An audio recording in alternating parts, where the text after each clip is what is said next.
श्री स्वामी समर्थ.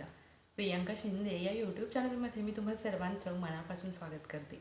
बघा, जेव्हा आपण कधीही कुठलीही सेवा, कुठलाही उपाय, कुठलंही पारायण जेव्हा करत असतो त्याआधी आपण संकल्प करतो.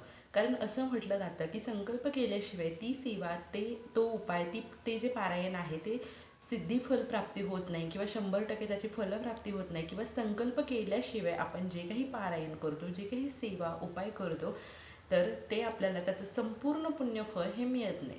तर हे बरोबर आहे का? तर हे खरंच बरोबर आहे. कारण आपण जेव्हा संकल्प करतो तेव्हाच ती सेवा, ते पारायण, तो जो काही उपाय आहे तो 100% पूर्णत्वास जात असतो. तर आपण संकल्प तर सर्वच जण करतो, पण त्याचे ॲक्च्युअलमध्ये काय प्रोसेस आहे ते आज आपण या व्हिडिओमधून जाणून घेणार आहोत. तत्पूर्वी तुम्ही चॅनलवरती पहिल्यांदा आला असाल तर आपल्या चॅनलला जरूर सबस्क्राईब करा आणि कमेंटमध्ये श्री स्वामी समर्थ लिहायला विसरू नका. तर बघा, जेव्हा पण आपण कधी संकल्प करणार आहोत ना, तर सर्वात आधी आपल्याला काय करायचं आहे, संकल्प कसा करावा याचे तुम्हाला अनेकसे व्हिडिओ मिळतील. प्रत्येकाची संकल्प करण्याची एक पद्धत वेगळी असते, पण संकल्प योग्य पद्धतीने केला तरच त्या पारायणाचं, त्या सेवेचं तुम्हाला फळ प्राप्त होणार आहे. तर सर्वात आधी काय की ज्या दिवशी तुम्हाला सेवा करायची आहे तर त्या दिवशी तुम्हाला संकल्प हा करावाच लागतो. संकल्प आपण हा सेवेच्या पहिल्या दिवशीच करत असतो. त्या दिवशी सकाळी लवकर उठा, स्नान करा, स्वच्छ वस्त्र परिधान करा, तुमचं घर, घराचा परिसर स्वच्छ करा. आता तुम्ही म्हणाल की संकल्पचा आणि याचा काय संबंध? तर आपल्या घरातील जी नकारात्मकता आहे तीही दूर झाली पाहिजे. घरात सात्विकता असली पाहिजे, सकारात्मक वातावरण घरामध्ये तयार झालं पाहिजे. त्यानंतर आपली नित्याची देवपूजा करून घ्यायची आहे. मग त्यानंतर तुम्हाला संकल्प कसा करायचा आहे, तर संकल्प करण्यासाठी तुम्ही देवघरामध्ये आसन घेऊन बसा, तिथे दिवा, धूप, अगरबत्ती लावायचा आहे. आणि आता तुम्ही काय करा, तर संकल्प करण्यासाठी सर्वात आधी तर काय की ज्या देवाची तुम्ही सेवा करणार आहात त्या देवतेचं अधिष्ठान आपल्या घरामध्ये असणं खूप गरजेचं आहे. म्हणजे जसं की तुम्हाला स्वामींची, दत्त महाराजांची कुठलीही सेवा करायची असेल तर त्यांचं अधिष्ठान, त्यांचा फोटो असेल, मूर्ती असेल आपल्या घरामध्ये, मग तो लहान का होईना पण आपल्या घरामध्ये असणं खूप गरजेचं आहे. त्यानंतर आपल्याला काय करायचं आहे, देवपूजा वगैरे करून घ्यायची आहे. विशेष पंचोपचारे त्या देवतेची पूजा तुम्हाला करून घ्यायची आहे. त्यानंतर तुम्ही काय करा की आपण देवांना स्नान घालण्यासाठी जे ताम्हण वापरतो ते ताम्हण तुम्हाला त्या ठिकाणी घ्यायचं आहे. तुमच्या उजव्या हातामध्ये तुम्हाला एक पळीभर पाणी घ्यायचं आहे. त्यामध्ये हळदी, कुंकू, थोड्याशा अक्षता, एक फूल घ्यायचं आहे. त्यानंतर तुम्हाला सर्वात आधी त्या ठिकाणी ते पाणी तुमच्यासमोर अशा पद्धतीने धरून एक मंत्र म्हणायचा आहे. तो मंत्र असा: गुरुर ब्रह्मा गुरुर विष्णू गुरुर्देव महेश्वरा गुरुर साक्षात परब्रह्म तस्मै श्री गुरुवे नमः. आणि ज्यावेळी तुम्ही हा मंत्र म्हणताना त्यावेळी तुम्हाला तुमच्या नजरेसमोर फक्त आणि फक्त, समजा तुम्हाला दत्त महाराजांची, तुमची दत्त महाराजांवर श्रद्धा आहे, तुमची स्वामींवर श्रद्धा आहे, त्या देवतेलाच तुम्हाला स्मरण करायचं आहे. त्यांचा फोटो असेल, मूर्ती असेल ना, तर त्यांच्या डोळ्यात डोळे घालून तुम्हाला जेव्हा संकल्प करायचा आहे ना तेव्हा करायचा आहे. अगदी एकाग्रतेने तुम्हाला संकल्प करायचा आहे. मनामध्ये तुम्हाला असं नकारात्मक आणायचं नाही की मी संकल्प तर करते, मी सेवेला तर सुरुवात करते, पण खरंच माझी इच्छा पूर्ण होईल का, असं तुम्हाला काहीही न आणता अगदी श्रद्धेने विश्वास ठेवून तुम्हाला संकल्प करायचा आहे. त्यानंतर तुम्ही ओम गम गणपतये नमः, ओम श्री कुलदेवताय नमः अशा प्रकारे म्हणायचं आहे. त्यानंतर तुम्ही म्हणा ओम ग्रामदेवताय नमः, ओम स्थानदेवताय नमः, ओम वास्तुदेवताय नमः. आणि त्यानंतर मग तुम्ही म्हणू शकता अवधूत चिंतन श्री गुरुदेव दत्त किंवा श्री स्वामी समर्थ महाराज की जय. आणि एवढंच नाही तर तुम्ही हे सोडून इतर कुठल्या देवतेची सेवा करणार असाल तर देवतेचं नावाचं तुम्हाला स्मरण करायचं आहे. ते झाल्यानंतर तुम्हाला तुमचं नाव सांगायचं आहे.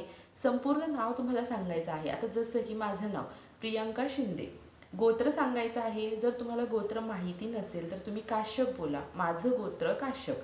राहणार कुठे, तर तुम्हाला तुम्ही जिथे राहता ते सर्व तिथे सांगायचं आहे. आणि तुमची काय इच्छा आहे की समजा की मला नोकरी लागत नाही आहे, माझं शिक्षण व्यवस्थित झालेलं आहे, मी सगळं काही, माझ्याकडे सगळे स्किल आहेत, पण मला नोकरी लागत नाही आहे, मी खूप प्रयत्न करूनही मला नोकरी मिळत नाही आहे, मला मनासारखी नोकरी मिळावी यासाठी मी आजपासून 11 गुरुचरित्र पारायण करणार आहे. असं तुम्हाला सेवा जी आहे ना, म्हणजे तुम्हाला जेव्हा संकल्प बोलायचा आहे ना, तेव्हा फक्त सेवेचा संकल्प तुम्हाला बोलायचा आहे. म्हणजे आपण असं म्हणायचं नाही, की "स्वामी, तुम्ही माझी इच्छा पूर्ण करा. तुम्ही माझी इच्छा पूर्ण केल्यानंतर मी तुम्हाला ₹1000 दान करेन किंवा मग मी तुम्हाला लाडूचा प्रसाद देईल." अशी इच्छा, असे नवस तुम्हाला बोलायचे नाहीयेत. तुम्ही संकल्प करताना असा संकल्प करा, की समजा मला तुम्ही स्वामी, मी तुम्हाला नोकरी लागण्यासाठी आजपासून मी 11 गुरुचरित्राची पारायण करेन. मी 108 स्वामी चरित्र सारामृतचे मला जसे जमेल तसे पारायण करेल किंवा मी 21 दिवसाचं स्वामी चरित्र सारामृतचं पारायण करेल किंवा मी तारक मंत्रचं 51 दिवसाचं अनुष्ठान करेल. अशी जी सेवा तुम्हाला जमण्यासारखी आहे, जी सेवा तुमच्याकडून पूर्ण होणार असेल, किती दिवसांसाठी तुमच्याकडून होणार आहे, ती सेवा तुम्हाला महाराजांना बोलायची आहे. म्हणजे महाराजांना कुठलीही लालच न दाखवता तुम्हाला जे काही महाराजांना द्यायचं आहे ना, ते सेवा द्या.